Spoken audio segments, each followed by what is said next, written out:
Say yes to new beginnings. Yes. Say yes to new standards of excellence. Yes. Say yes to engaging reportage with a difference. Yes. Introducing Yes International Magazine. The time to say yes to your dreams and aspirations is here.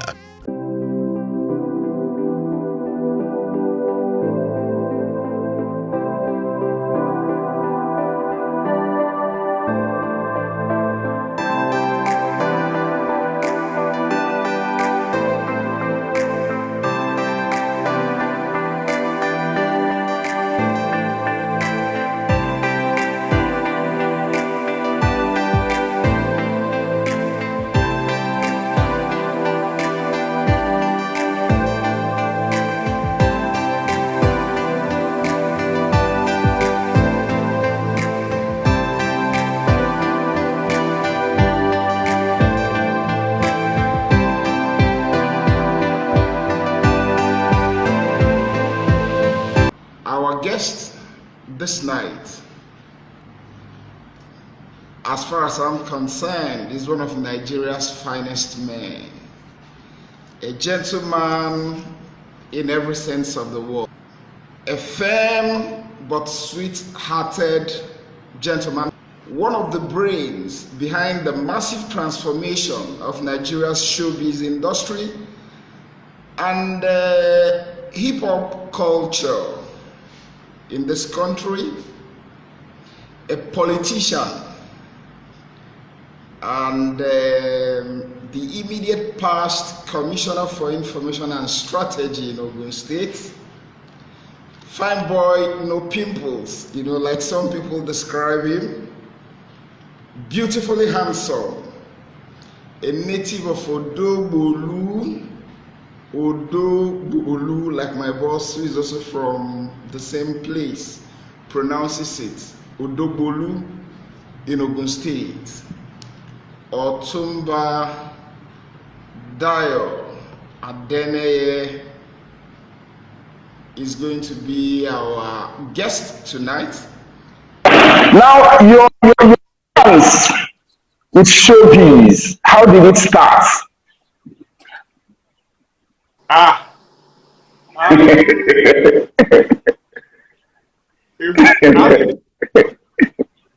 I think it started from our school days, while we were in college and university in the United States. Two foreign students, we were always running into each other in the same classes. Kenny was majoring in accounting, I was majoring in business administration, but we always saw each other in classes and we became friends. Eventually we became, flatmates. We graduated on the same day, both for master's and undergraduate degrees, moved to California, Hollywood at the same time, and sort of noticed that we enjoyed, the same things. We were going towards the same direction. We liked entertainment. We liked everything about entertainment. And so when you're going on a journey and you find someone going in the same direction, it's a lot easier, and for the company. So that's how Kenny and I started in entertainment. Having lived in Hollywood at that time, we lived in Hollywood. So all of our neighbors were musicians or actors, actresses. So we were surrounded by entertainment. So after a while, we just figured, wait a minute, all these things we see here that we've learned here, why don't we go back home to Nigeria and see if we can implement, even if it's 50% of that, we'll make a difference. And that's how it started for myself and Kenny. All right. I understand that eventually it was Chief Raymond Alego Doctor who eventually convinced both of you to come back. What exactly did he tell you, both of you? How was he able to convince you? Well, when we left the shores of Nigeria to go study abroad, at that time there were only universities in Nigeria. Nigeria had 19 states, and there were only 19 universities, one for each state. So even if you had the qualifying marks to enter, sometimes you were not admitted. So you had to seek your education elsewhere, and that's what happened to most of us. We had to go. It wasn't like we wanted to go. Nigeria was very good at that time. Wow. A dollar to naira was 80 kobo then. So Nigeria, those of us that couldn't get into Nigerian universities, we were reluctant to go abroad. Wow. but by the time we graduated, Nigeria had changed. The naira had fallen, the economy wasn't as good as it was. So there was a reluctance to come back. Our parents and our friends were advising, don't come back to Nigeria. Things have changed, you don't come back. Oh. So we were a bit hesitant. And then we had good jobs. We had the thing with the American system of education, you get recruited right from your university, even before you graduate, you are recruited and you get a job straight away. So we were both working, so we were reluctant to leave that comfort of a good job and the United States to come to Nigeria for uncertainty. But Dr. Dokwesi came one particular day and told us his story, because he also went to school, and he told us that former President Obasanjo paid a visit to Poland, and he was chosen as the interpreter.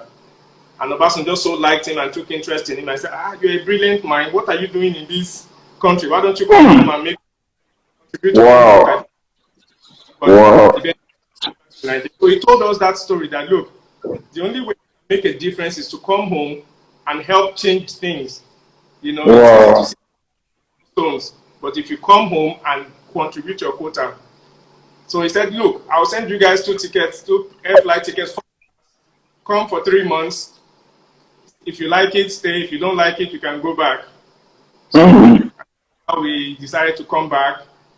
Muted the idea of Ray Power and AIT at that time. We became founding members, and we liked it so much, we decided to stay.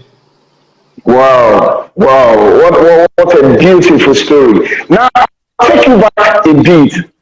After both of you came back to Nigeria and Ray Power kicked off, I need you to tell us what your first experience on air was like. Can you remember maybe any memorable or fantastic thing that happened the first time both of you went on air? Well, Kenny came back before me, but Okay. There was a bit of nerves for me, but Okay. I have a master. We both have master's degrees in journalism, in mass comm. Okay. And Okay.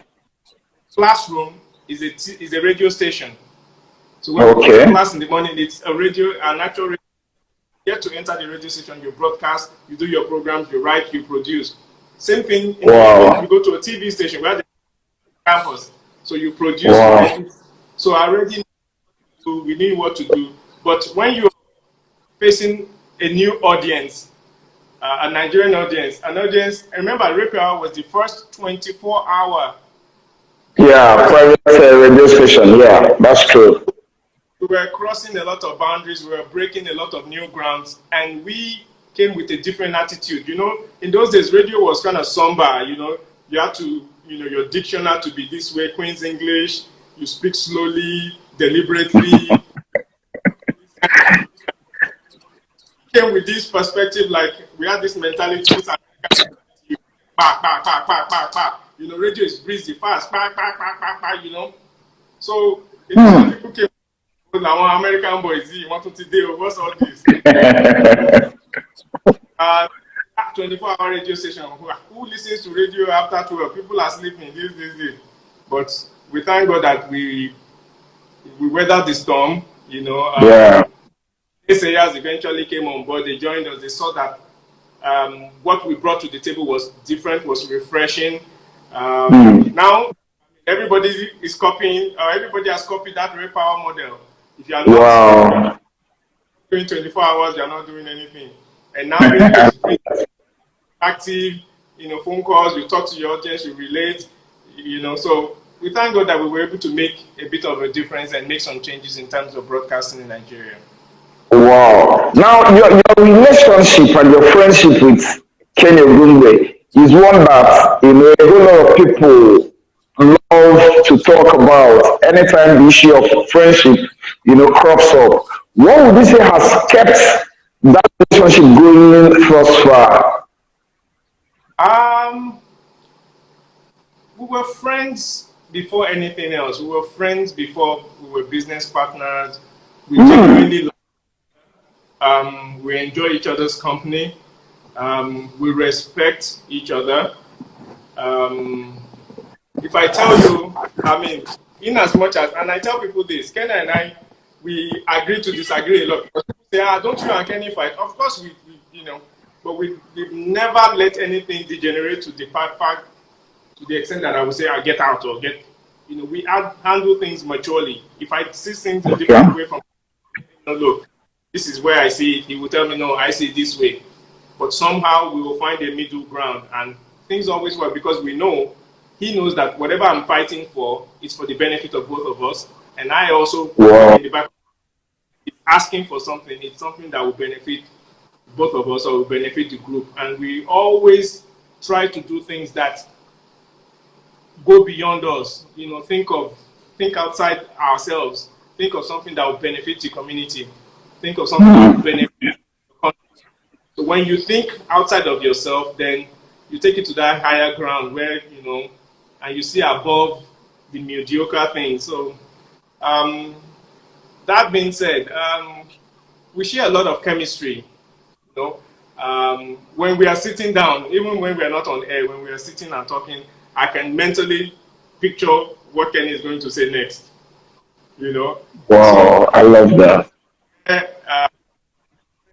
If I'm not feeling too, if it puts the energy there, and I can sense also when I can, so the chemistry is just there, and people say it's rare, but we appreciate it, and we are good friends. Wow, I love that. I love that. Now, it is to your credit and Kenny, what people are celebrating today as the hip hop culture in Nigeria. What triggered it? How did you guys come about it then? What led to it? Because people like Two Face Idibia, Tony Tetrila, this Abdul Karim, and a lot of people came out, from Kenny's music then and AIT jams and co. Yeah, how did it happen? Well, there's an adage that says, if you build a better mousetrap, the world will beat a path. If you build a better mousetrap, the world will beat a path to your. You need to come up with something, fill a void, provide a service. Yeah. Okay. That's one advice we have to give to our young ones these days. Everybody wants to get rich, but they don't want to provide a service. Ask any business, Richard Branson, to Dr. Mike Adeneye, to Jeff Bezos. They will tell you they started out providing a service.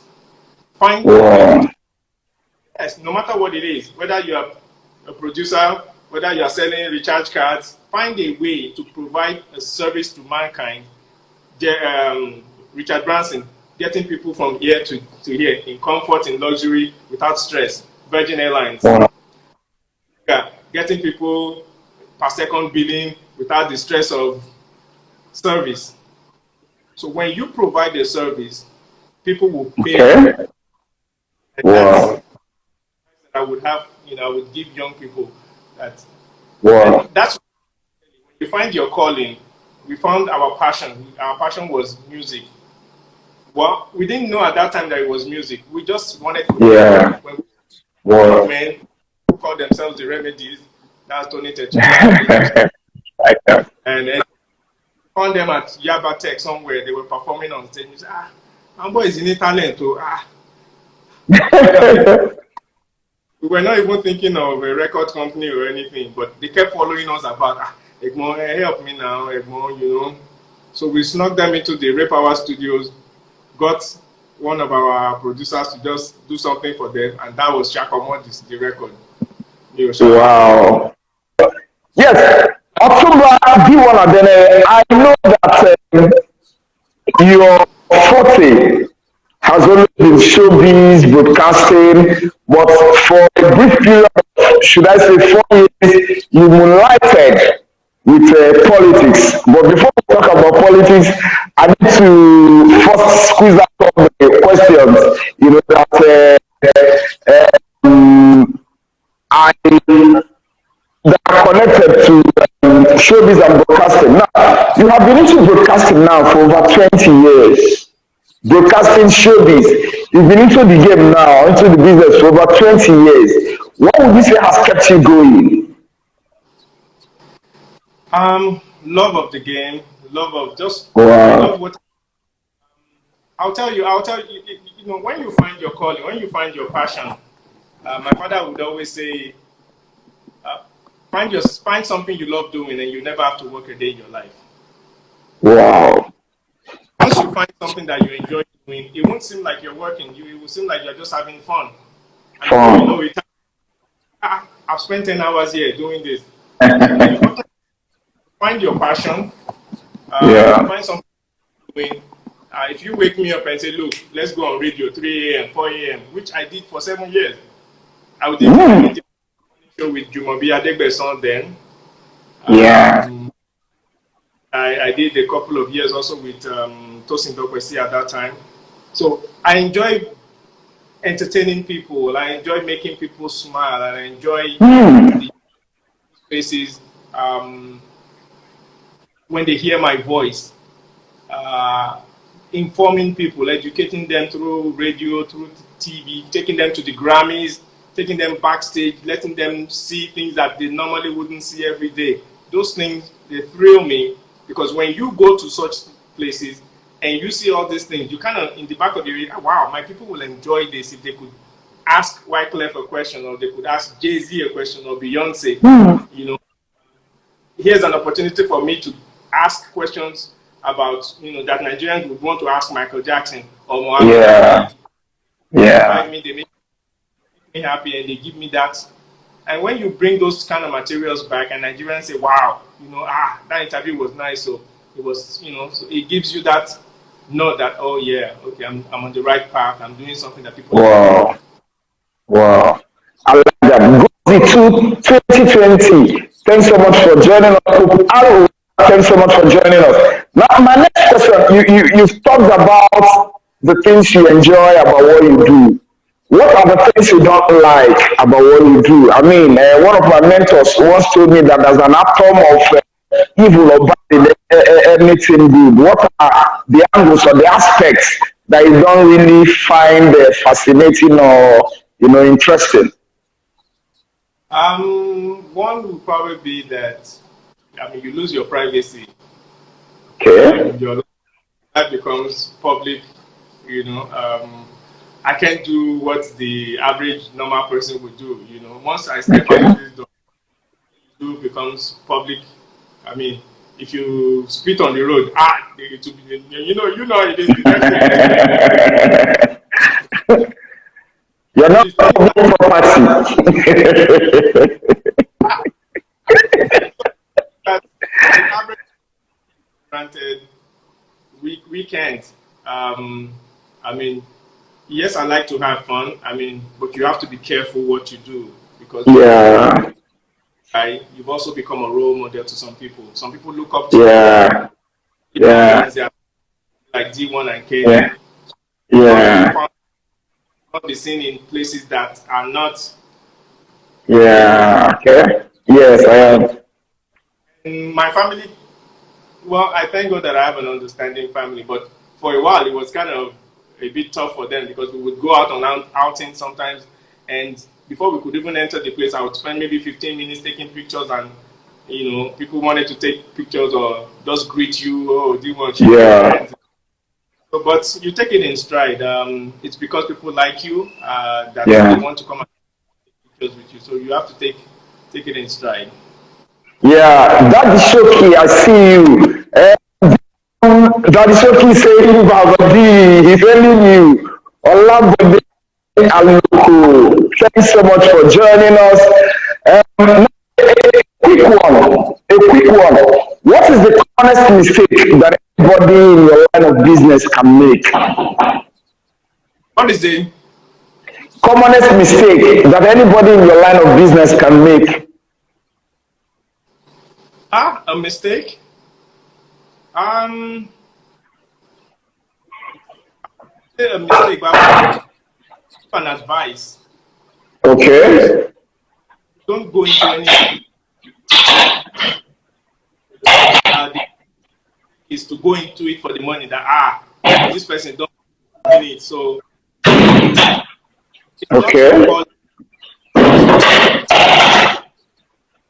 once the Okay. money doesn't come in, you will fail at it. So Okay. don't when we started doing this thing, we were not in it for the money. We were just two young guys, having fun, and the business part of it came in later. People appreciated what we were doing. Even the clothes that we wear or we were wearing on set, people were sponsoring those clothes. People didn't know. They just thought Kenny and you were saying, "Oh, this is Tommy figure." They didn't know that we were being paid to wear those clothes. Wow. Our influencers now, they do skits and all those things that people pay them to. We were being paid for almost everything. Guinness, Nigerian breweries, they were sponsors on our shows. MTN and Glow are still sponsoring us till today. Even the Hummers that we bought in those days, they were endorsed by MTN because they were yellow. Wow. Yeah. Wow. That's interesting. That's good to know. That's interesting. That's interesting. All right. Now, you've been in this game or in this business for over 20 years and you're still relevant, both of you. How have you been able to do it? How have you continue to reinvent yourselves and make yourselves relevant? What is the secret? You have to keep reinventing yourself. You must Okay. keep things fresh. You must Okay. know your audience, know what your Okay. audience wants. Like Okay. you said, been doing this over close to 25 years. Yes, Wow. our audience has changed a bit. Our audience, but they are still there. So Wow. you must know your audience. You must know who you are serving, who you are Yeah. selling to, and cater to that cater. But I Okay. mean, also adapt with the times. Look at you and I. We are talking on Instagram. There's some people in Yeah. our age that have no idea what Snapchat is. We have But the world has changed. Not everybody Yeah. gets their TV or from radio now. Everybody's on Yeah. social. They're on WhatsApp. Yeah. They're on Instagram. You must adapt. You must be able to get with the times and keep moving with the times and know where your audience is and how you can continuously reach them and how they in turn can reach you. All right. All right.